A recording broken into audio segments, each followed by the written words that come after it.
Oh,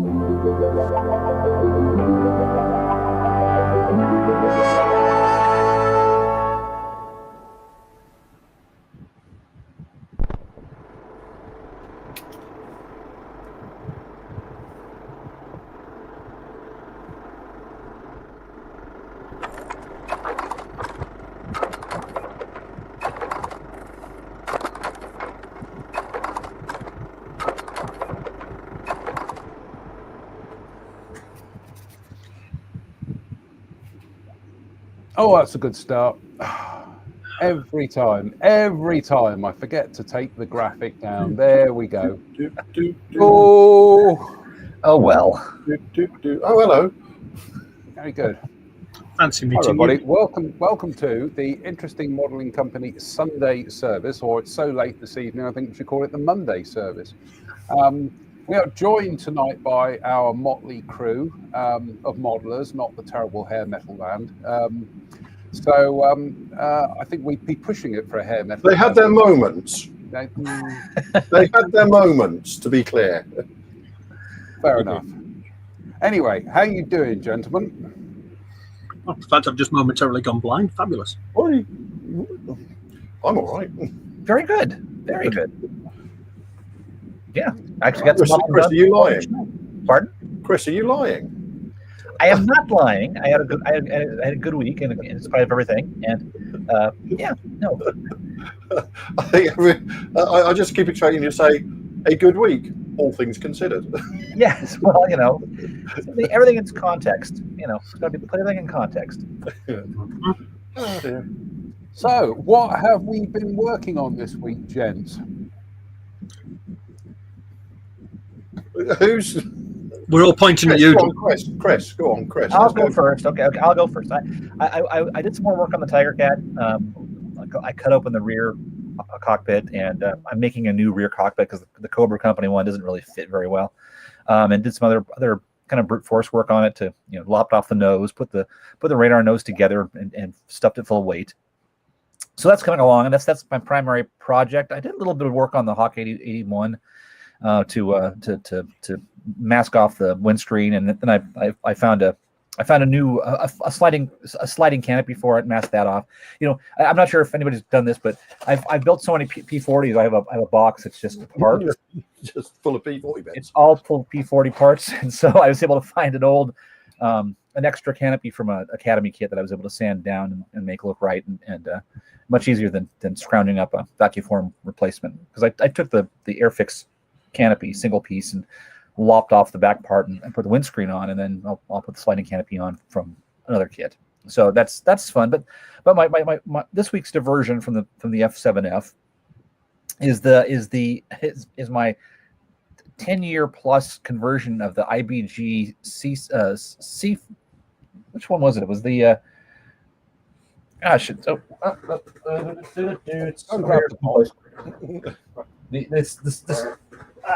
CMP something.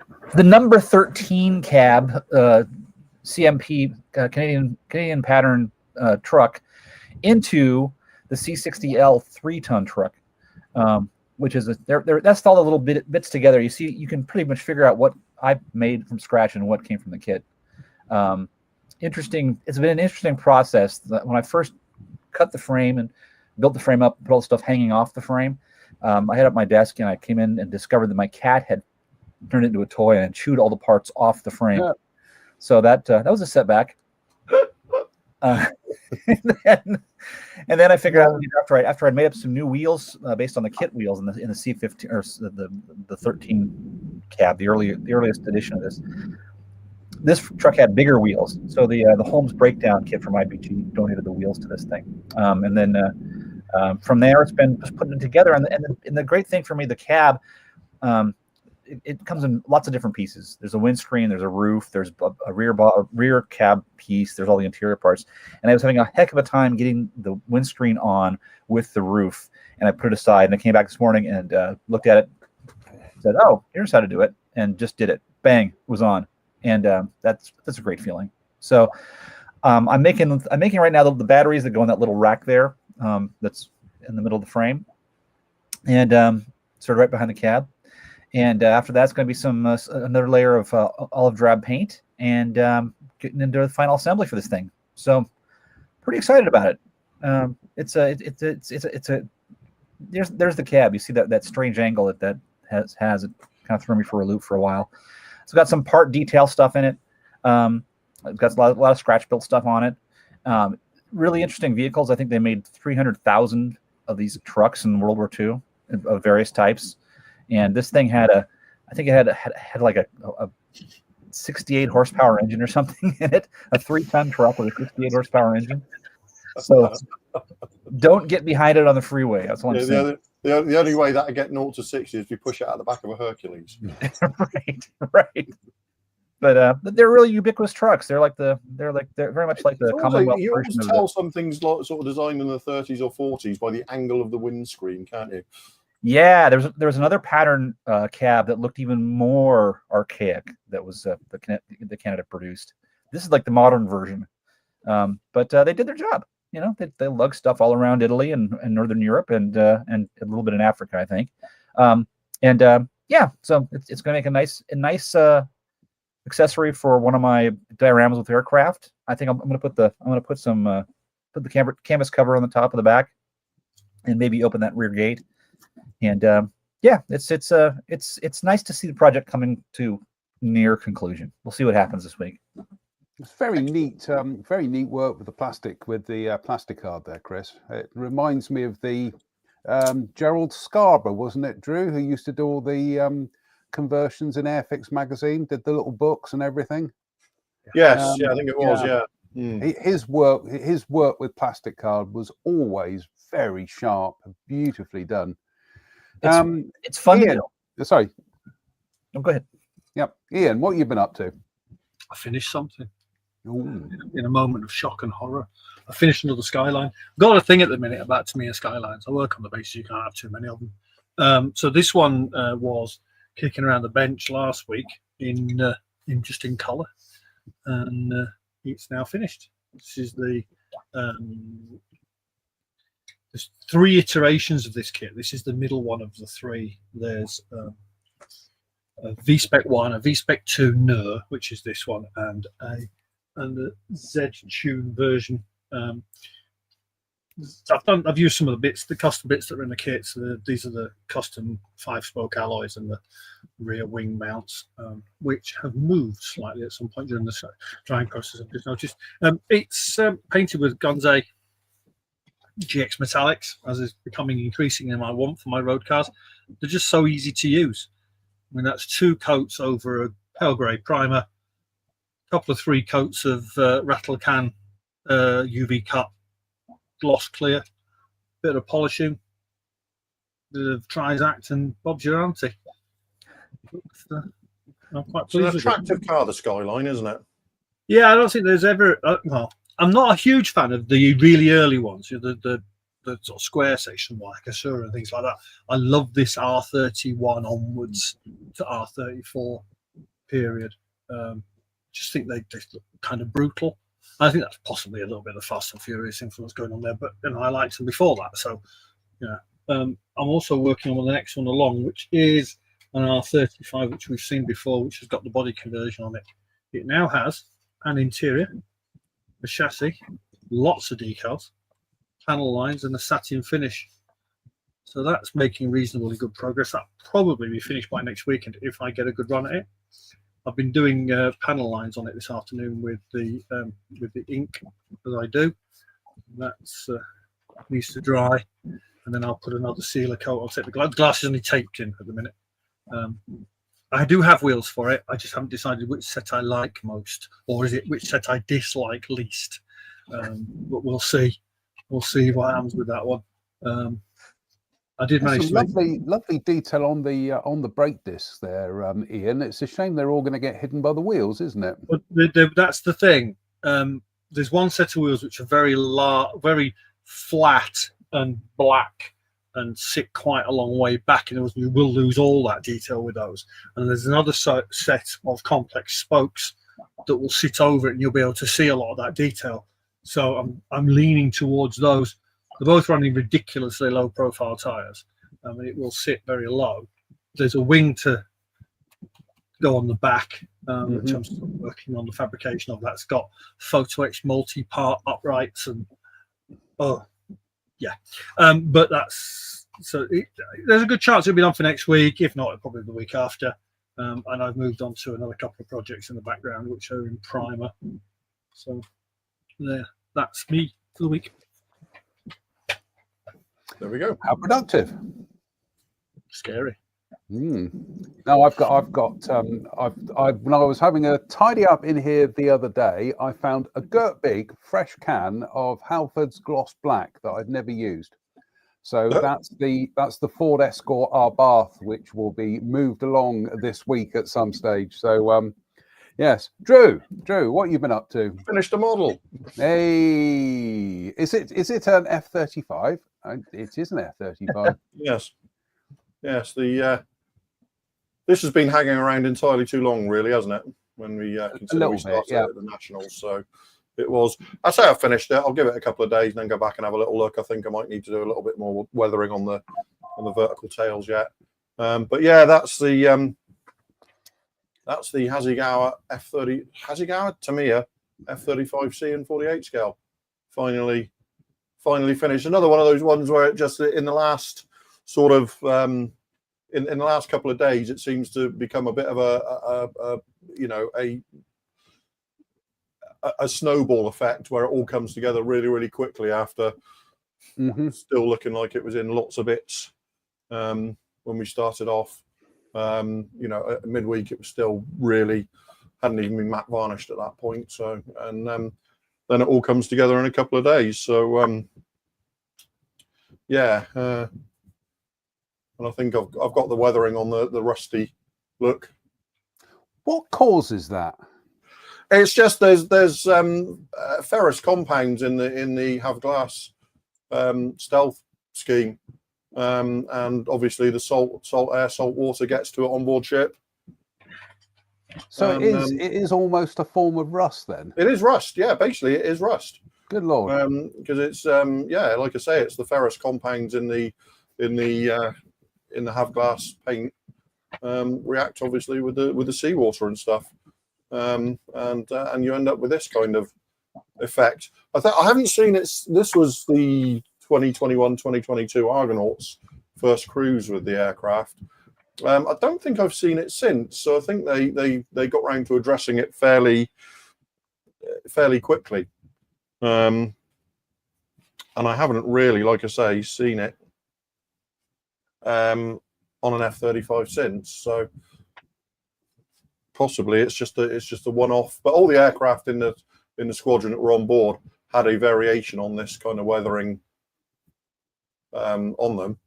So yeah, it's so there's everything going on the underside there. All the stores and they use the wheel chocks as well, as you can see. They come in the kit, do they? Yeah, brilliant. Yeah, everything here is just straight from the kit. There's nothing here that isn't in the box. The only things I've done that are any different at all is I applied the seatbelt decals to some black painted aluminium speed tape and cut them out to apply to give them a little bit of sort of body. But other than that, yeah, this is basically everything you see here is what comes in the kit. So overall, I do think the C has a much better balance to it. I just think that big wing, it does something to it, doesn't it? Yeah, it's my favourite variant. It's my favourite variant by some margin. But yeah, I think I got the Have Glass finish captured pretty nicely, and then the weathering over the top just with ammo light rust in spotty sort of speckled over and then worked in, and lines and stuff drawn and left to sort of dry, and then worked and stumped in with various other brushes and stuff. And I think it's come out pretty nice ultimately. Andy will be pleased with it. Obviously, it's going to go and live elsewhere. I'm sure Mr. Farmer will be delighted with it. And Andy will give me a job in the fire escape. There we go. You read my mind. You read my mind. So yeah, that's the F-35 done, and I suppose you'd say ready for. Why have I got? There's a lump in the paint on this side, and it's really annoying me now. That's been fitting in your brain for about the last 20 minutes, hasn't it? Hey, that's been resident in your brains through the whole conversation. That what? That little mark, that paintwork. Yeah, that little paint all the way. Ah, it's off. It's gone. But, gone. Yeah, so I'm overall. I think it's. I can't wait. I can't wait for the inevitable 72nd scale version because it's going to happen. Of course, it's going to happen. So yeah, I'm looking forward to building another F-35 of sorts. Do you know what? I'm all done with F-35s. I never want to see another one again. Nah. I'll probably be building another one before the next 3 or 4 months are out. But I've just it's for an aircraft that is fundamentally one colour. It is They're labour intensive, aren't they? Absolute labour intensive aircraft. Yeah. Just even the ones now where you haven't got all the different coloured ram tape and stuff. Just getting that finish down is still sort of like a 3 or 4 step process before you even start any of the weathering.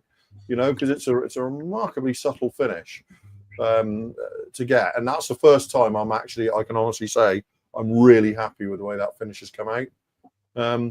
But it was the most complex way of applying it I've yet devised. So it's kind of there seems to be variation from aircraft to aircraft or batch of aircraft. Yeah, there very definitely is. But I think by far the biggest variation is in the lighting when it's photographed.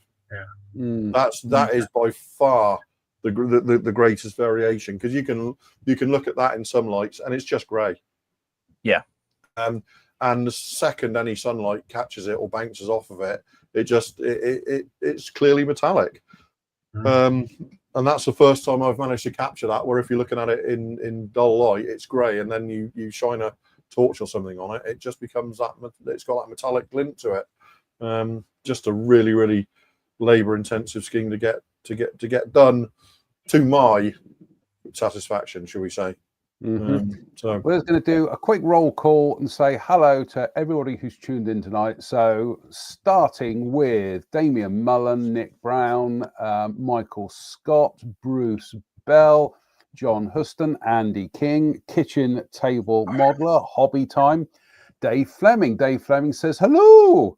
That's a good impression of Dave, that is. Steve London, Travis Thompson, Black Skunk Works, Lee Suter, Michael Hooverling, Kev Tinker, Jerry Doyle, Mike Williams Models, Adam Cooper, Dougal McWoogle, Phil, Anne-Marie Ryle Gould, Chris Sandham Bailey on plastic wheels, that's Ian.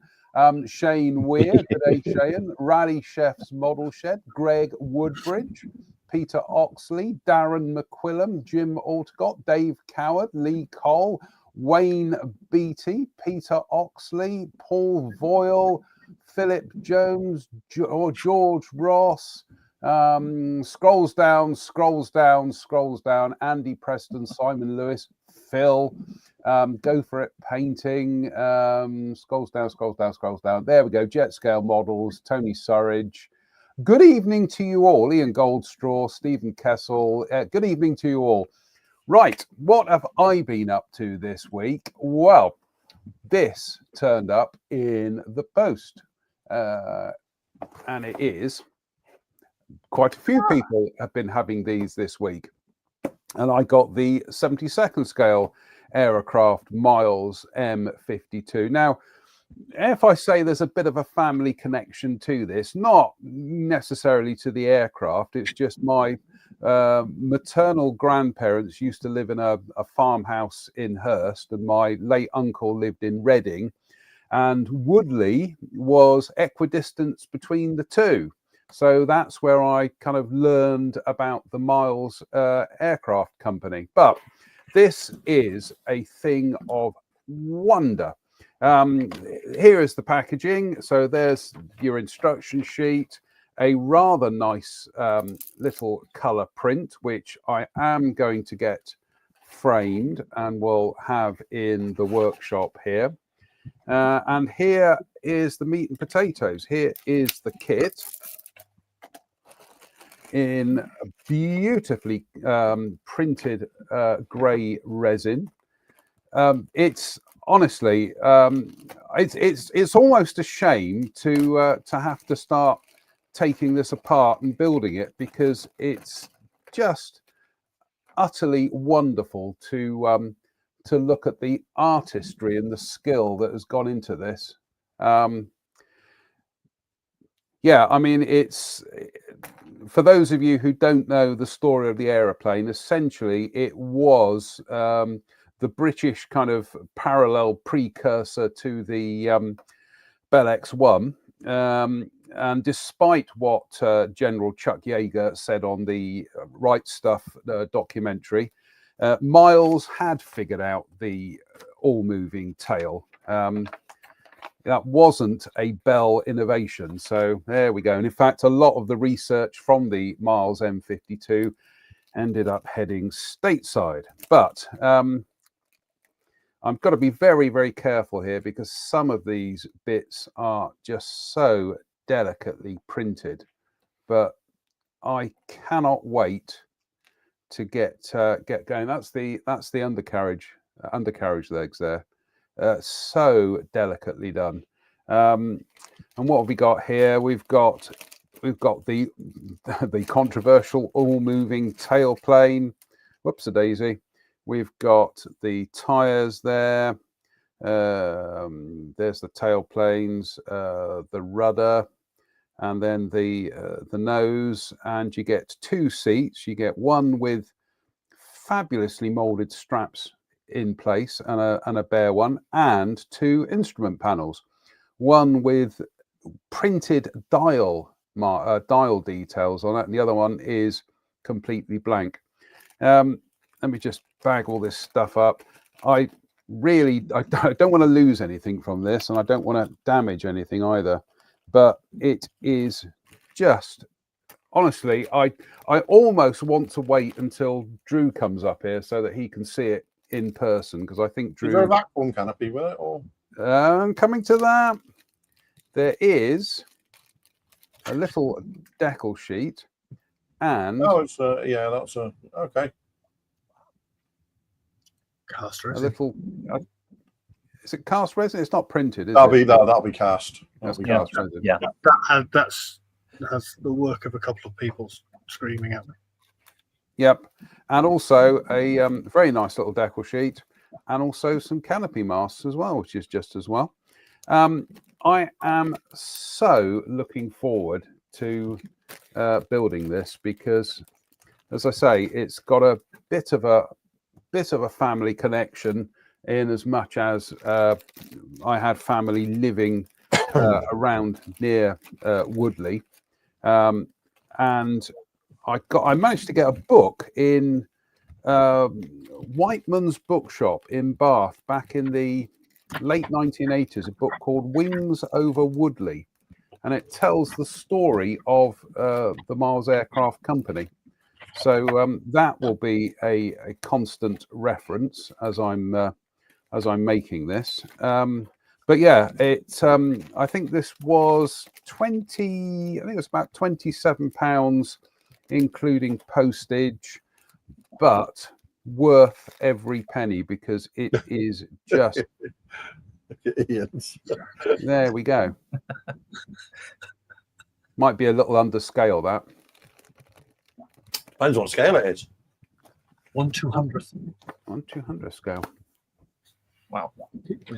Made by a man by the name of Fred Hempsel, who is sadly no longer with us.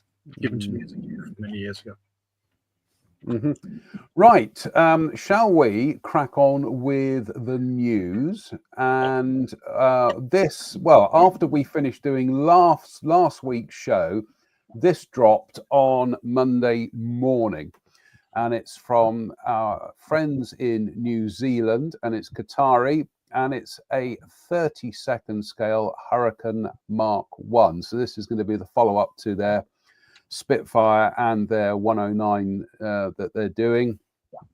And I don't know about you chaps, but I think Qatari have done their homework on this. It's a banker, isn't it? That. Oh yeah. It's you know, the traditional strategies. Let's start with the one that's maybe not the most popular. You know, the fabric wing, and work towards the next purchases by people from the one they're really psyched about. But I like the fabric wing Hurricane. They're it's definitely got the most interesting color schemes. yeah.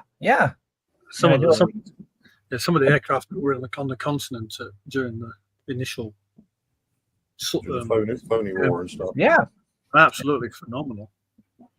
Yeah, that's great. And the renders I've seen have got really nice work on the wheel wells and stuff like that. And you know, again, as a 72nd scale bigot, I won't be building one, but I'm kind of psyched to see these on the table someplace. Yep, it looks absolutely beautiful, and I think Qatari have done. They've done what I know the guys at Airfix did, and that's when you're doing a Hurricane, you start off with the dimensions of a Merlin engine, because so many Hurricane kits down the years have ended up with noses that you wouldn't get a Merlin engine in. Right. But this doesn't. This has that. It looks to have that Merlin engine beefiness to it. I think this is the thing. I think we've become so thrown by Hurricane models and kits down the years that we don't fully appreciate sometimes how chunky the nose is on a Hurricane. You know, it's really quite brutal in some respects. But this looks absolutely fabulous, and and it's nice that they're starting off with a fabric winged version to kick off with, and you know, seeing how Qatari work, I think it's pretty fair to say that they'll probably be looking at other variants down the line. So big thumbs up here. Love that airplane. Oh, what's Chris got there? That's an Airfix one, mostly on the way. So it's not a bad little mod, that Airfix one, is it? It builds very nicely. Well, it was an invitation to learn more about those Battle of France Hurricanes and the people that flew them, which was, you know, if you read about the pace and the intensity of their combat, the guy who's planning on building, I think he flew, you know, for the duration of the battle until a point where he fell asleep, and he got sent back to the UK and didn't wake up for 3 days. You know, flying 7 or 8 missions a day, that kind of thing. So yeah, great subjects historically. Yeah, here we go. Drew Mantle fan clubs turned up. James Ray says, "I'm impressed. Shout out to Drew for turning what I previously considered a boring subject into something interesting." There you go, Drew. Thank you very much. That's it's an aeroplane that is a lot more interesting than a lot of people give it credit for. I think the C is, and I think the C is because it's, I know you didn't do it, but the C, folding wings, pylons, things to hang off of it, I think it's the most interesting variant, and interesting markings as well. Yeah, so far. So it's, and the US Marines are using it as well. In fact, they've just upped their order, haven't they? Mm-hmm. Yeah. They've just upped their order. People are liking your F-35, Drew. There we go. Right, I like it as well.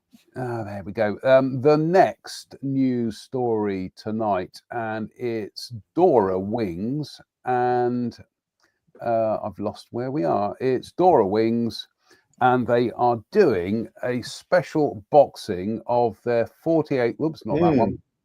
48 scale de Havilland Beaver float plane. This is a limited edition for Japan. Includes 3 styles of landing gear, wheels, skis, and floats.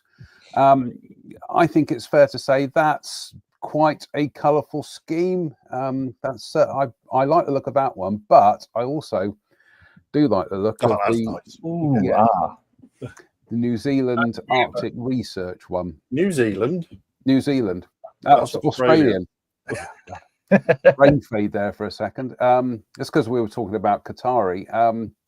Yeah, the Australian Arctic Research one, and then a Canadian one. I do declare. Yep. And I'll tell you what. Dora Wings have to say. This 48 scale model kit from Dora Wings is a Japan exclusive. The de Havilland II Showa aircraft used aboard the Antarctic research vessel Sawyer. The de Havilland Beaver was a STOL aircraft, first flew in 1947. In Japan, it was operated by several airlines, and the Antarctic Research Expedition also used one aboard the Antarctic research vessel Sawyer. This aircraft used to withdraw the first team members staying at Showa Station during the second wintering party dispatch in February 1958. Scrolls down. The other schemes are the Australian National Antarctic, not Arctic, National Antarctic Research Expedition, and the Ontario Provincial Air Service in Canada. But that does look pretty good, doesn't it? It's an awesome aeroplane, isn't it? It's just what an amazing aeroplane the Beaver is. Mm-hmm. Just yes, I will be getting one of these in due course, because it's long overdue a kit of this basic quality, I would say, and they've done it in both in 72nd and 48th as well. So I do like that one. I remember seeing Mike Keep's artwork of that one in Sam back in the 80s, and I just thought it looked like a fabulous scheme. So, also interestingly, it's worth mentioning that the ship that the Japanese one operated from, the Sawyer, Hasegawa do a kit of that ship. Very nice kit, yeah. Yeah. 350th, isn't it? It's some way. I'm not sure it's 350th or if it's some 200 and something th scale. It's I thought it was a strange scale. I may be wrong. It may be 350th, but yeah, they definitely do a kit of it, so they can make quite a nice little set piece, couldn't it? I've just found it. It's would you believe it is actually 1/350th. Okay. We're doing live imaging on the show here. Share screen. There we go. Hasegawa Antarctic observation ship Sawyer 1/350th scale. You're not live with it, mate. Sorry? You're not showing it. Oh, right. Sorry. There we go. That's what we're looking for. Yep. That's a fabulous box, isn't it? Yep. That's great, isn't it? That's really nice. Hasegawa, you got to admit, Hasegawa have had some of the best box art of the last 30 or 40 years. Some of their boxes are absolutely stunning. To the point at which the artist came to Telford one year with his books. Yes, he did. Yes, he did. Indeed. Yeah, and I may have spent far too much money on him that day. That's Shigeo Koike. Yep. Yeah. He has a gift for the vehicle, but he's also great at the natural surroundings the vehicle's in, which is kind of what sets it apart, I think. Yep. No, absolutely. I've got a picture somewhere of a very happy Tim Maunder fanboying Mr. Koike. It was that was good though. That was good fun. So yeah, lovely chap as well. As is Tim. So there we go. Right, the next news item tonight, and you might have seen a sneak preview of it just now, and it is goodness me, we've lost the text here. Oh well, right, we'll just bring the images up. I know. It is Clear Prop, and they're doing a pair of Tu-143 raised drones. So they're doing a TV reconnaissance version, and they're doing the photo reconnaissance version. These are 1/35th. So they're going to be, They're going to be reasonably sized, but not massive. Yeah.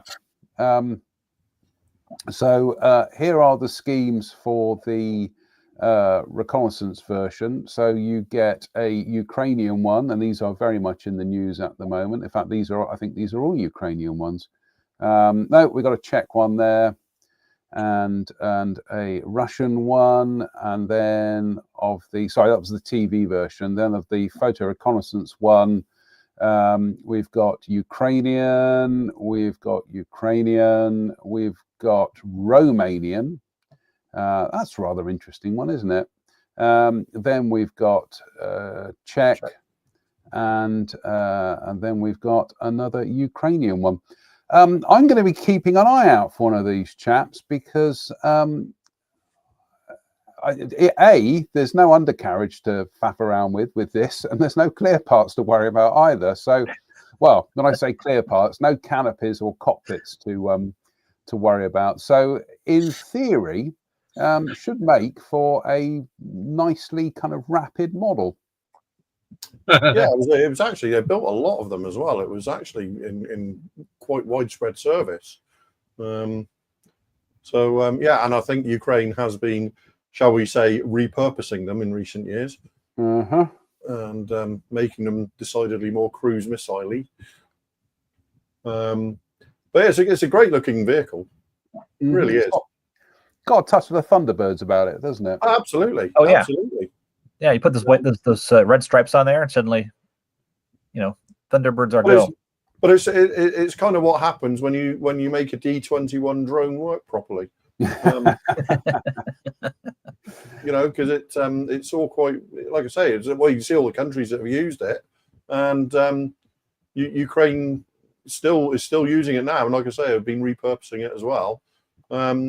And there is, hopefully they'll get around to doing its big brother, because there's a Tu-141 as well, which is very similar in general layout, but is about 50% larger as well. So there's plenty of possibilities. But I really like it. I think it's a great looking vehicle. I'll give you some. Here we go. I've just looked up the stats on it. Wingspan of 7 feet 4 inches and a length of 26 feet and 5 inches. So in 35th scale, it's not going to be massive, but it's still going to make an interesting model in that scale. Palette cleanser. After you've beaten your brains out on a difficult airplane, build one of those, because, like you said, John, you skip the landing gear, skip the cockpit. You get to the finishing part pretty fast. Yeah. I need a palette cleanser at the moment. That's what for me and Nissan Skyline is for. Sorry. Well, Drew, this next bit of news might be. I get the feeling one of these will be heading your way. This is Clear Prop again, and this is their 1/48 scale F86A Sabre, and famously kitted by Matchbox back in the day. That looks. I know. I was going to say it looked from that box art like it had a flat windscreen rather than the V shape. But no, I think that's just the way the box art. The angle. Yeah, you can see it on there. It's quite clearly still got the V-shaped windscreen. Yeah, I see that. I mean, the 72nd one is now on release as well, which I must grab one of.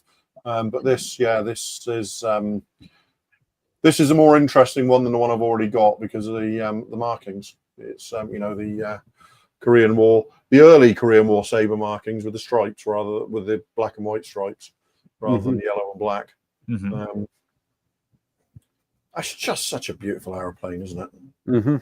It's just dear North American, you got that one right.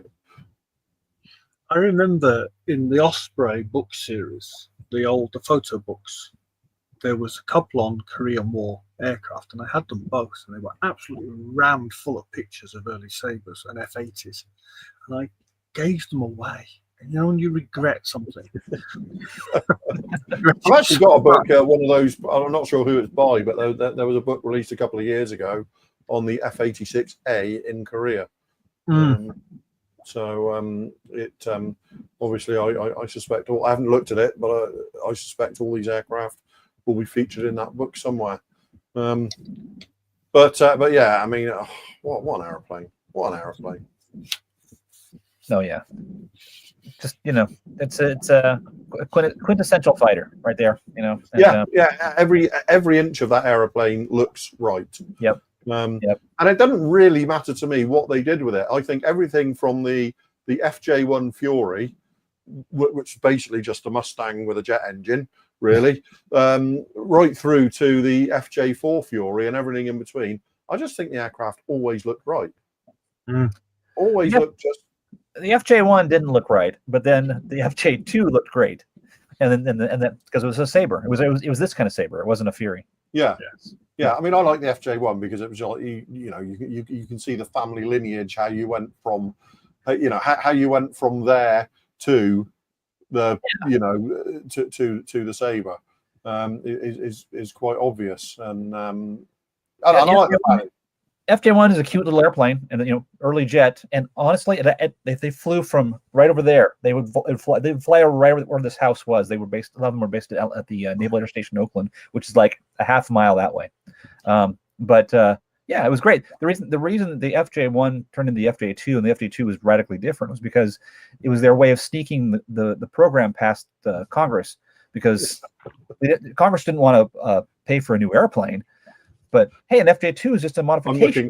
I'm looking at you, Super Hornet. Right, it's not a different airplane at all.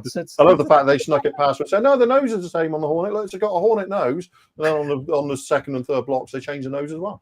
Many of the fasteners are interchangeable. Yeah. And then guess what? They weren't.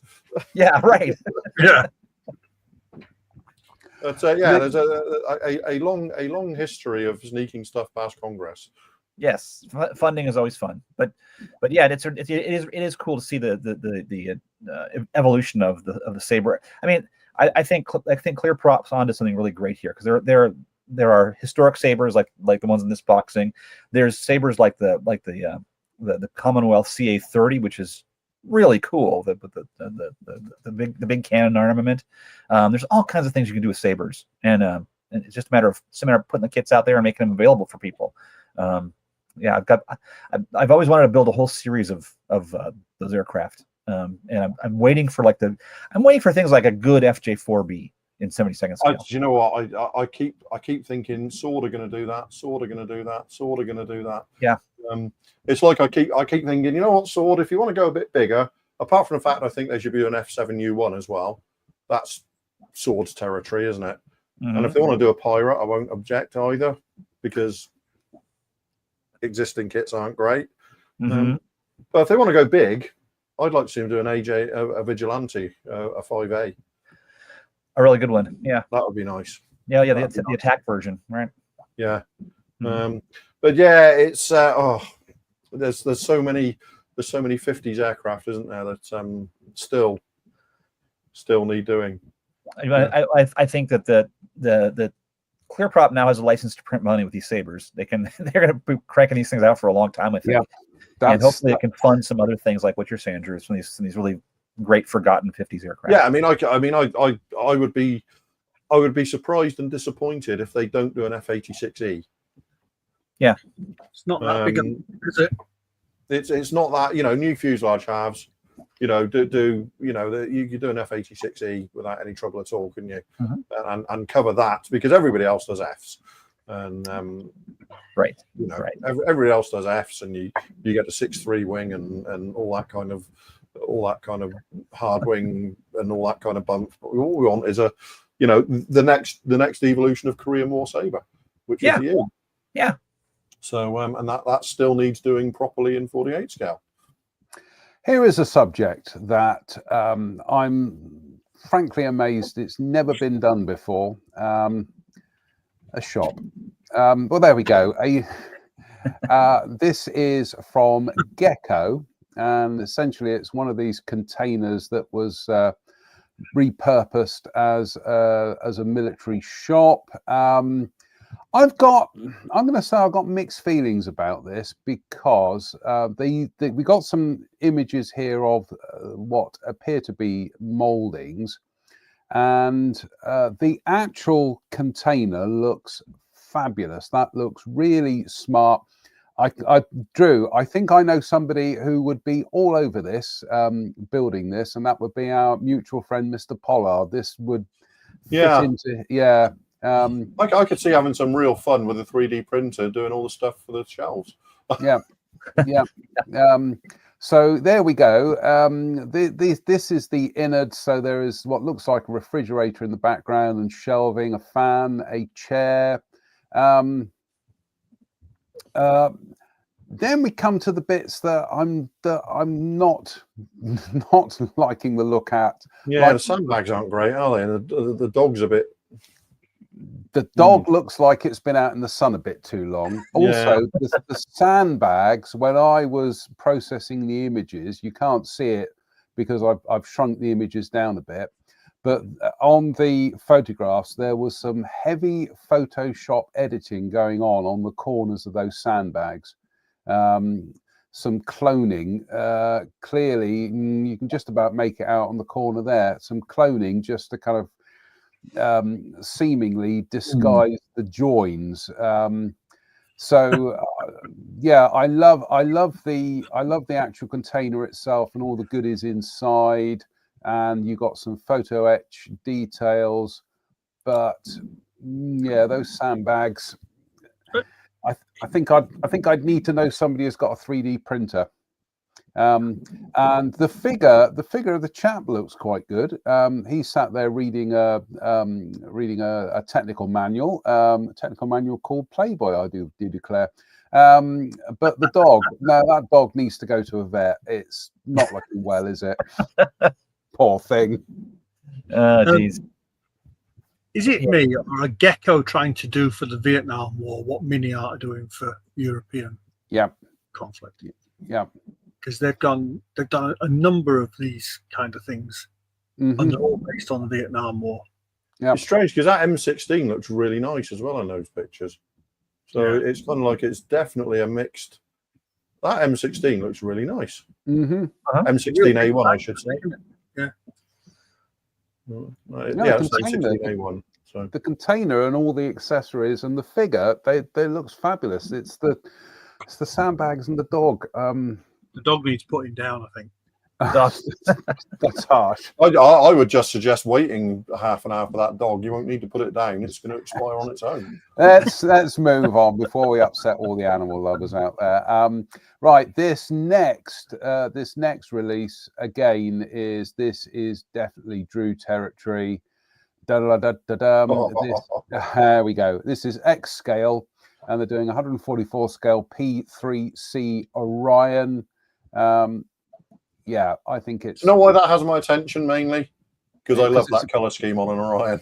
That original engine grey and white is just what a scheme.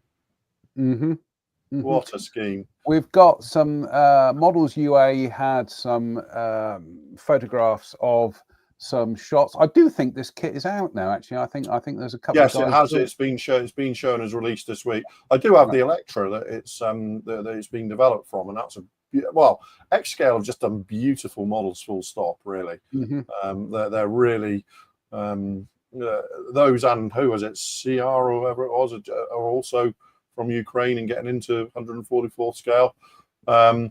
Yeah, it's the year of the Orion, isn't it? Because Academy have announced a 144 scale one as well. So it's the year of the Orion. Yeah, colour me interested. I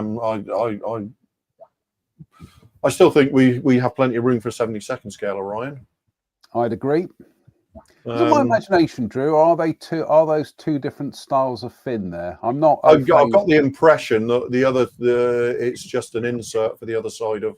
Okay. Yeah, I think you're right.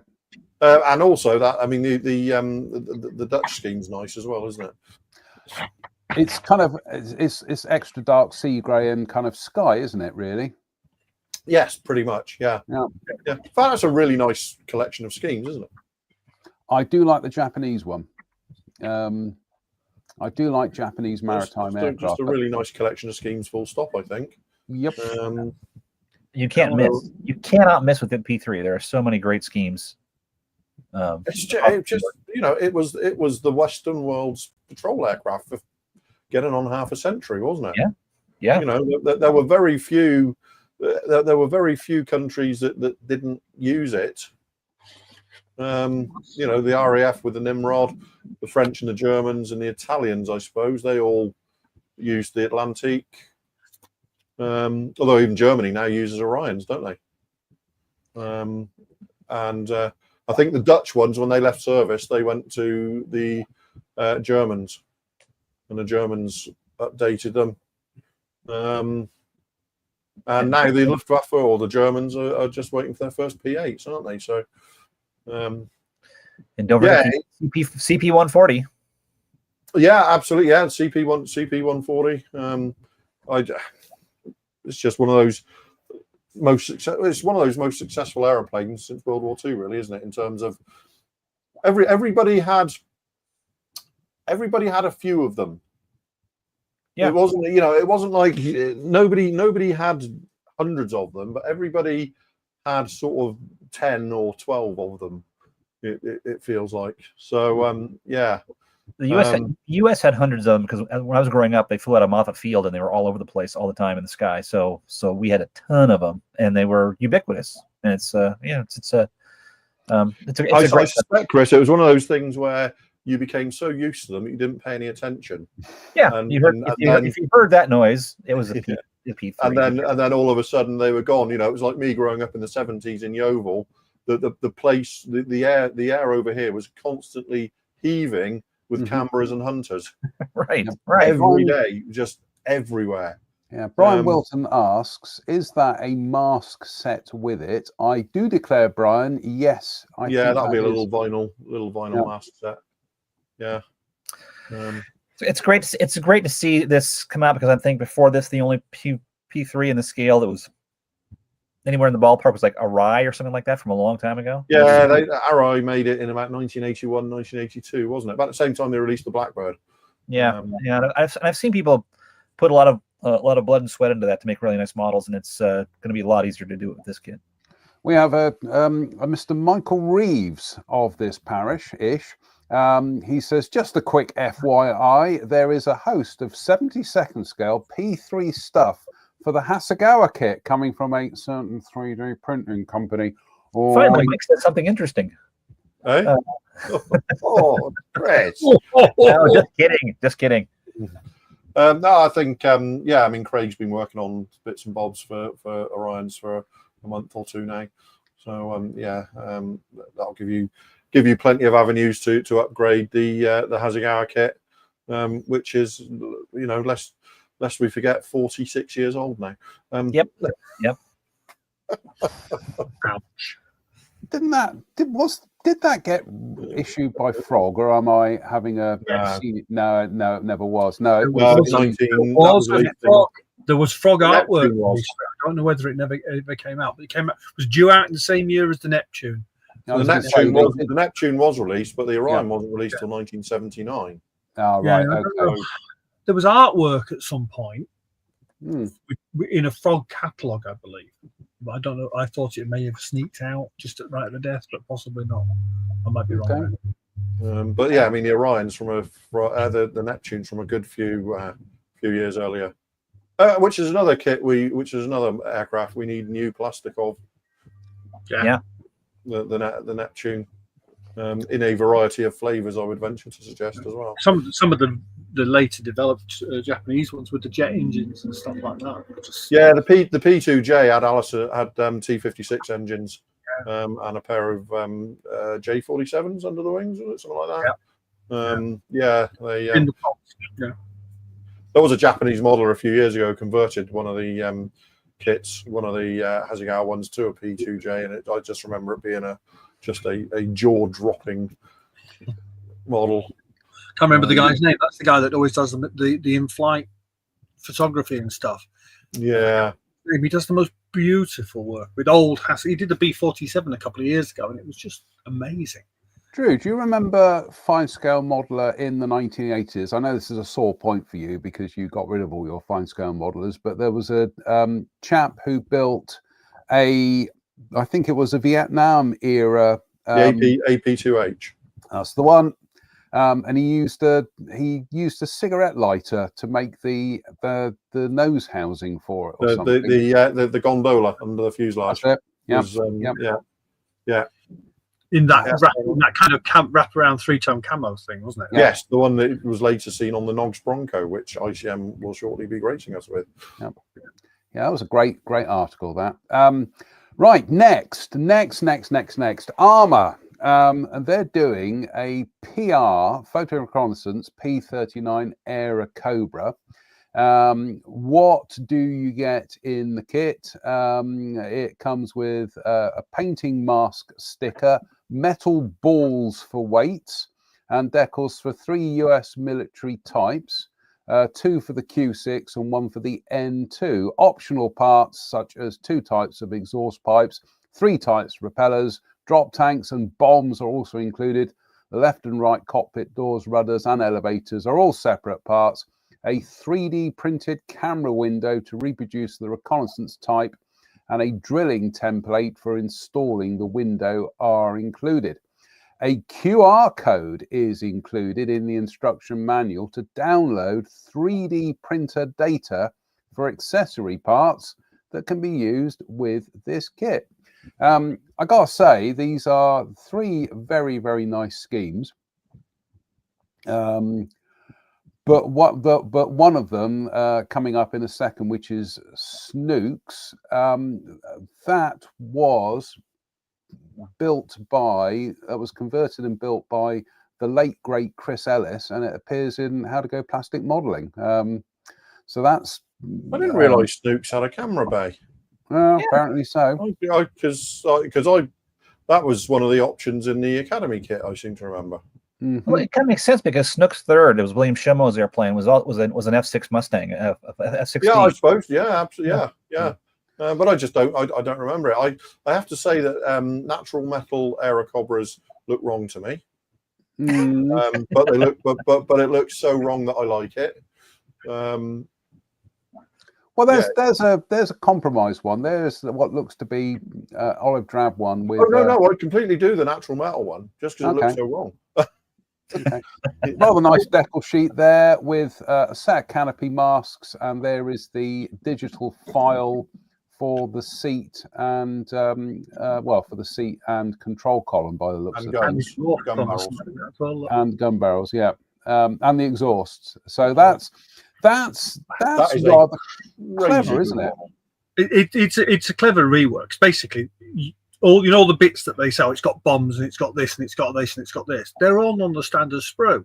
The only bit that's different is the decals, the masks, and the 3D printed camera bay, because everything else is their standard kit. Yeah. Because all the variations are in the box as standard. As is ever supposed to.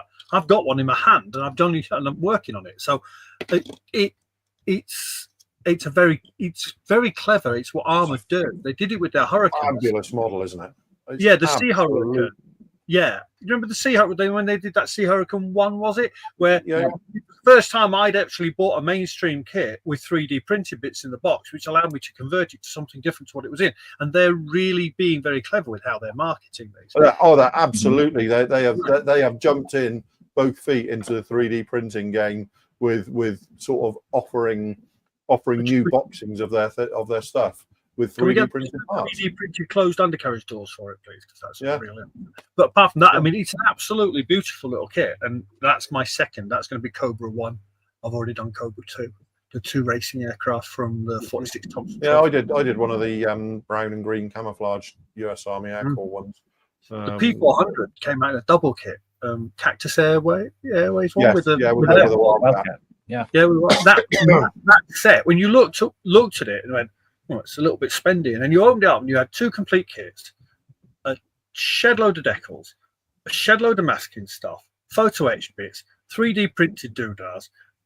From when you actually sat and looked at it, it was like it was kind of like wow, that's a lot of kit in one box. And the thing is, if you go on their website and buy their 3D printer files as well, they're really cheap. Yeah, they're really. It's like £1.50 for you know that seat and exhausts and all that. They charge you a couple of quid for that file. I managed to throw out the correct exhausts for Cobra 2 when I was building it, and Dave Swindell, who may be in that list of people, very generously did that, printed them out and gave them to me. So I had a set of exhausts for Cobra 2. So yeah, I mean they just, and the quality of the 3D printed stuff they do is phenomenal. Getting it all out of a tiny little 1.5 or 3/4 of an inch square block of 300 bits without sending it shooting across the winds. Yes, all right. The next bit of news, we're going to have to rattle on with the news here, chaps, because we're poking through the hour mark here at the moment. This is Gecko, and this is 1/16 scale. It's that scale again, and they've done a set of World War II British infantry weapons. And as you can see from the image here, you get a Thompson M1, a Bren, an Enfield .38, a Sten, another Thompson, 2 Lee Enfield rifles, a Boys anti-tank, 2 types of Boys anti-tank rifle. This does look, and the this kit contents photo etching parts. I think they mean this kit contains. For the people who make models at this scale, this is going to be an absolute godsend, I'd imagine, especially if you're doing things like Bren carriers, which is one of the things that I am.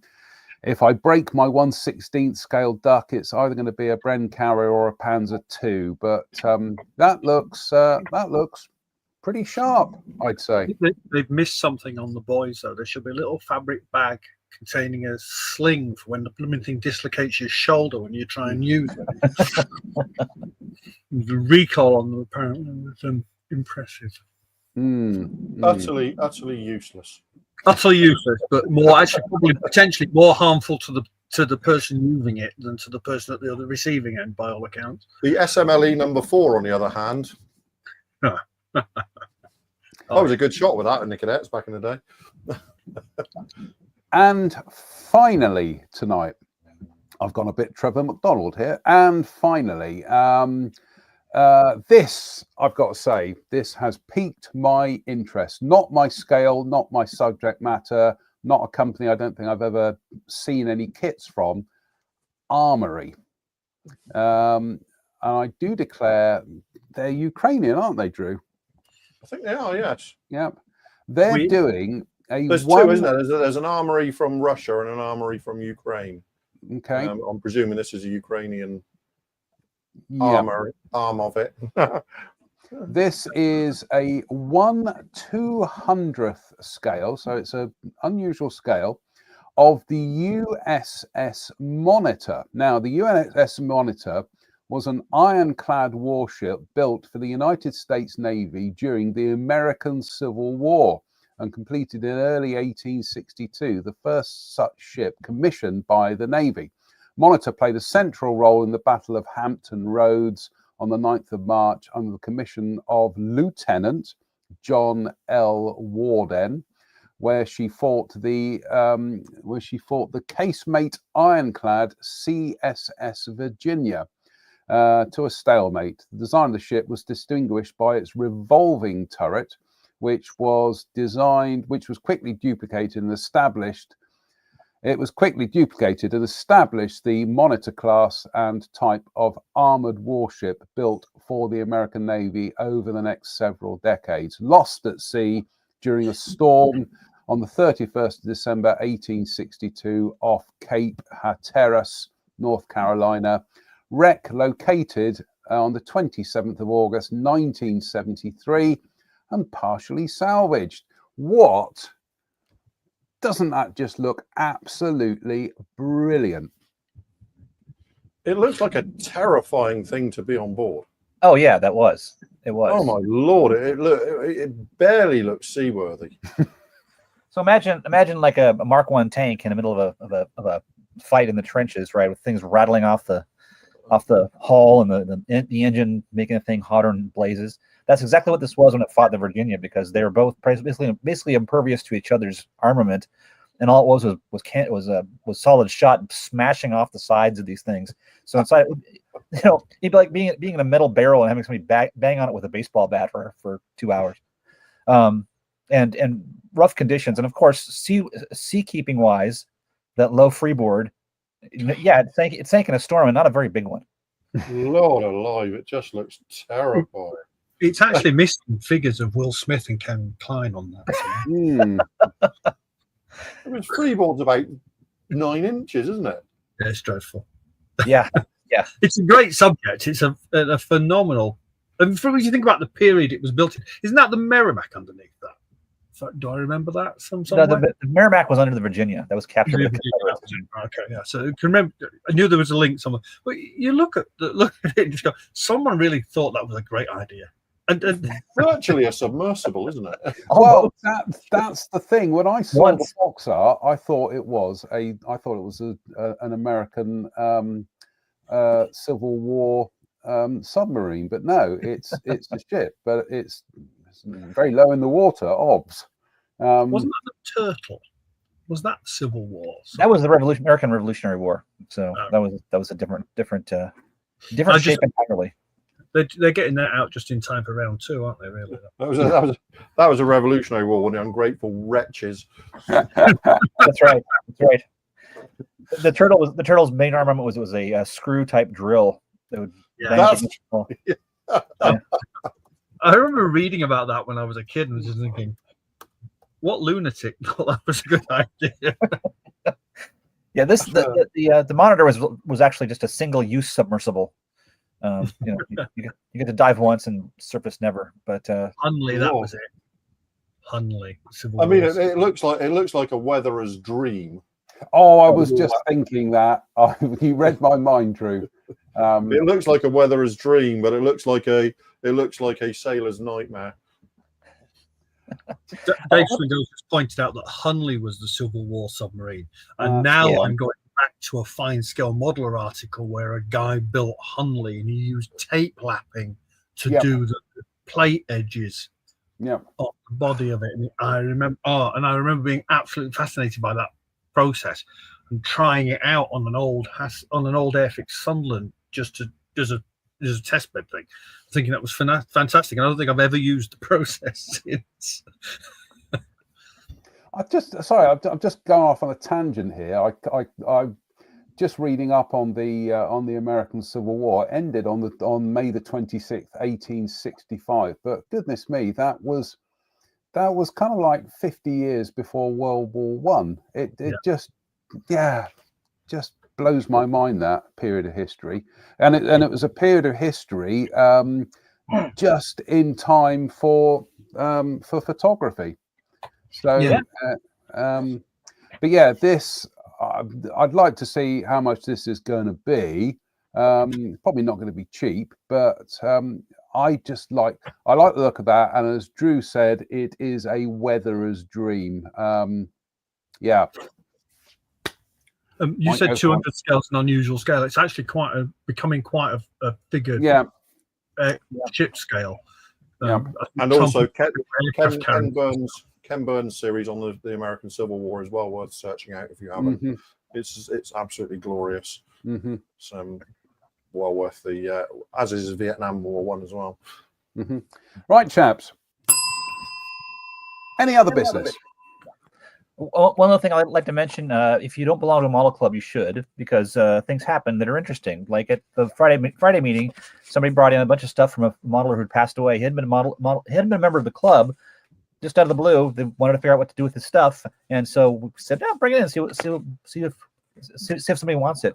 Well, he brought in a bunch of stuff for free, 5 tables worth of stuff, and it wasn't kits. It was I got a whole bunch of oil brushers. I got a bunch of sanding sticks and adhesives and thinner and decal setting solution, and there was all kinds of stuff. So there was like a big paddle wheel steamer kit that was partially started, all kinds of stuff. And so the club members helped themselves to it because that was what the person wanted. And that things like that happen in clubs. It doesn't happen if you're modeling by yourself. It happens when you've got that group of people around you to be a sort of a focus for things like that. So thanks for Lawrence Rossi for all the great stuff that he left. I've already started using things that he left behind. So John, can you overlay Chris's camera with a vulture of some description? It happens to everybody. In fact, in our region, we have a term for a table at a contest for somebody's leftover stuff after they're part of this plane called the dead guy sale. And it happens. It just happens to everybody. Well, I benefited from that in last year at your show because there was a couple getting rid of a guy's collection of old car kits. I walked in and he just said everything's $20, and I went like, "Oh my god!" And there was 1950s, 58 to 62 classic AMT kits. There was all sorts of stuff, and I didn't leave with much of my folding remaining. Let's just say that. Yeah, patience, my ass. Let's strip his collection. Well, the family had brought them down. They were like, "What's left after today? We're going to give to the VA." I was like, "Oh, all right, then. I'll take a load of them back to the UK with me." Better get busy. 3 trips back to the truck. Let's just say that. Drew, any other business? No, I will not be here next week because I will be in Dublin. With I'm Mr. Doyle? I am going to see Mr. Doyle on Friday evening, and we're going to the Irish Model Soldier Society show on the Saturday. Mm-hmm. Expecting to have a very fun weekend, and won't be back till Monday. So yes, Dublin. Are you having a beer? There may be a Guinness involved at some point along the way. Excellent. I could possibly comment. Ian, any other business? He's been buying things. Here we go. I haven't been buying things. Well, I kind of have. Yeah, of course you have. I've been going through my stash looking for a couple of work in progress kits, and I came across a couple of BMW kits I've painted really, really badly, and they were painted with lacquer, Tamiya lacquers. Now, I stuck them into a container with a load of bleach, and they sat in it for above a week, and nothing happened. So I was bemoaning this to a friend of mine, Lee Elliott, and Lee said, "Have you tried this?" And this is a German product by a company called Carson called Paint Killer. Let me tell you, they're not kidding. You put it in a container, you put your bits in the container, you get a brush. Funnily enough, I was using quite a nice dry brushing brush that I had kicking around, and the paint. I was down to bare plastic in seconds.